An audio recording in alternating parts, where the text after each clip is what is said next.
The Somnium Files is a weird game. It's the only mystery story where I could watch the most brutal murders happen on screen and then watch a musical dance number moments later. It's the only game where a detective barges into a Yakuza's den only for him to be able to dodge bullets due to hidden reflexes. Again, this is a story about hunting down a serial killer that gouges out people's eyeballs. The Somnium Files is a detective murder mystery visual novel, unlike any of the ones I've ever played before, and I can say all of that's a good thing. Enter Date Kaname, special agent police officer, and his partner AIba, an advanced AI construct living in his cybernetic eye. He's tasked with investigating the new Cyclops serial killings, but very slowly you'll begin to realize how silly this man is. He takes his job very seriously, only to be interrupted by the intrusive comment coming out of his mouth every once in a while. Hey, girl with the big tits. Excuse me? Shit, I said it to her face. I want to run away and never look back. The Somnium Files has its fair share of horny sex jokes, and if that's not your thing, that's perfectly understandable. I found it ridiculous, and then I saw what other weird things happen in here, and then thought, oh, the sex jokes are the tamest parts in here. I learned not to take these moments seriously, and you shouldn't either. Out of context, none of this makes sense, but in context, it still doesn't make any sense. It is time to unleash the Drift King. Now, Date doesn't go off the deep end too much unrestrained. He does get scolded for his horniness and odd quirks. AIba's there to rein him in, but I ain't excusing the AI's own whack programming. Really, it's a two-way street. Fellow detective investigators, aka Holmes-Watson-like dynamic, and oddball comedic partners sharing the spotlight as the straight man and funny man. AIba?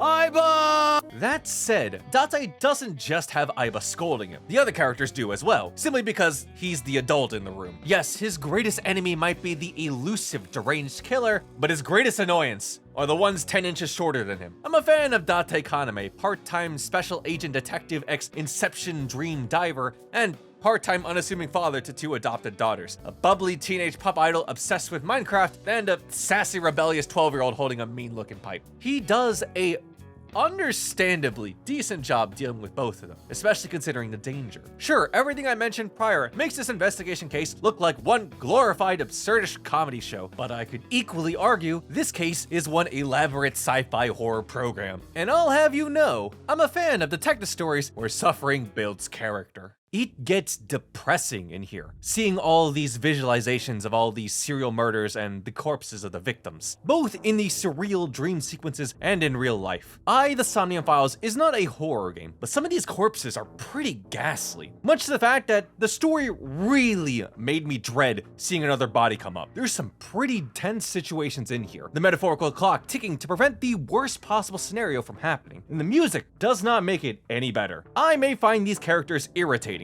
some more than others, and I'll talk about them later. But for sure, the story had me locked in whenever a new body shows up uninvited. I cared so much, not just because of the stakes of the investigation, but I got super attached. The Somnium Files actually does a great job breaking down the types of people you meet and what they were going through personally. The context surrounding all of these characters is pretty damn tragic, all conveyed through just plain detective work.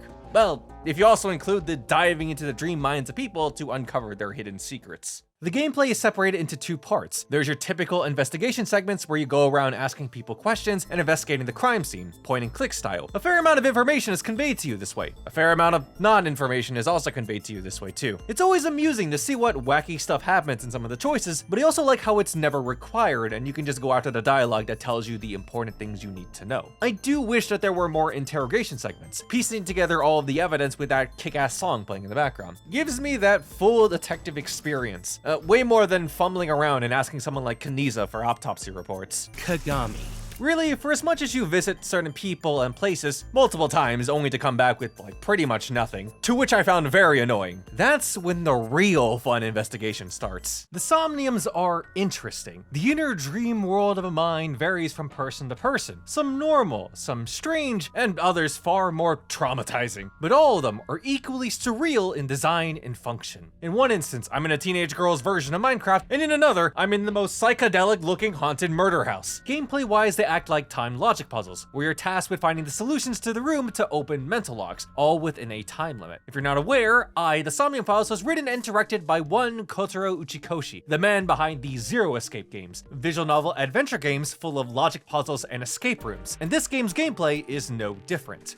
The Somnium Files is my first Uchikoshi game, so I didn't know what to exactly expect. I'm not great when it comes to escape rooms, but I found this game's puzzles to be not too hard. A fair bit of thinking is required to figure out how interacting with one item directly affects another, but I'm not gonna lie, a lot of my thinking was pressing an option and seeing what would happen. It's not very punishing though if I did mess up, and I fully believe that the game was purposefully okay with that. For as much as this is a serious investigation, a time limit Inception style heist mission into the minds of potential culprits and witnesses, Date and AIba are not serious. Sometimes I would just sacrifice a little bit of time just to see what dumb thing AIba would do, only to get shocked by the jaw-dropping plot twist Uchikoshi threw in there at the very end, which only made the mystery twice as more complicated and interesting. For a while, I was going through the motions of typical detective investigations and interviews, almost to the point of pure boredom. But I can tell you for sure, the plot twists, surprise reveals, and escalating stakes are lively. Late game, and some of these route scenarios are exciting. How small offhand details ended up turning into important key foreshadowing was sure something. Where as soon as you realize the key plot twist, everything you've seen prior radically changes. A case where I was super excited when I figured everything out. Even the sci-fi elements in here held up very well. The story elaborates on scientific details and context behind key concepts, and it's nicely told in a very clear, concise, and easy to understand way. Still doesn't explain Pewter's goofy outfit. I'm a fan of how the story slowly builds up its stakes. It hit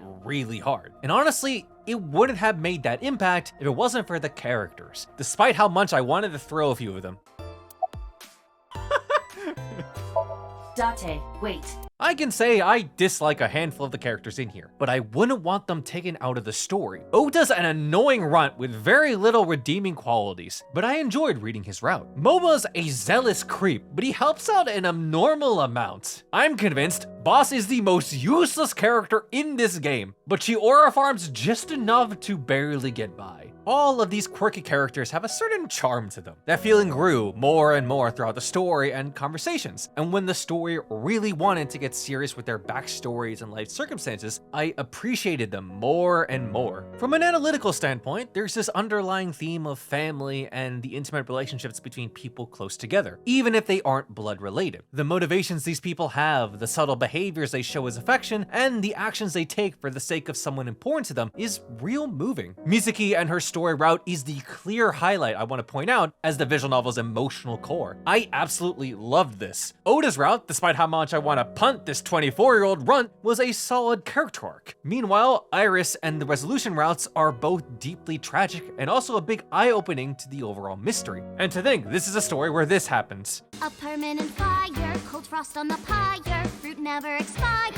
you've seen in your eyes, even with the devils of time against you. The Somnium Files goes from absurd, wacky antics to serious drama and stakes to emotional, heartfelt feels, all the way back to being an absolute shitpost. And I wouldn't have it any other way. This is a mystery visual novel you just have to pick up. For the insanely low price it goes for when it goes on sale, this is a must-buy. I would like to thank everyone on Patreon for supporting me in covering visual novels. You guys are fantastic, and if you would like to be a part of that effort, please consider subscribing. Now, if you're interested in another similar visual novel, you want to check out this video over here, or this one over here for a general recommendation. And lastly, please play it for Date Kaname and his porn-addicted QTEs.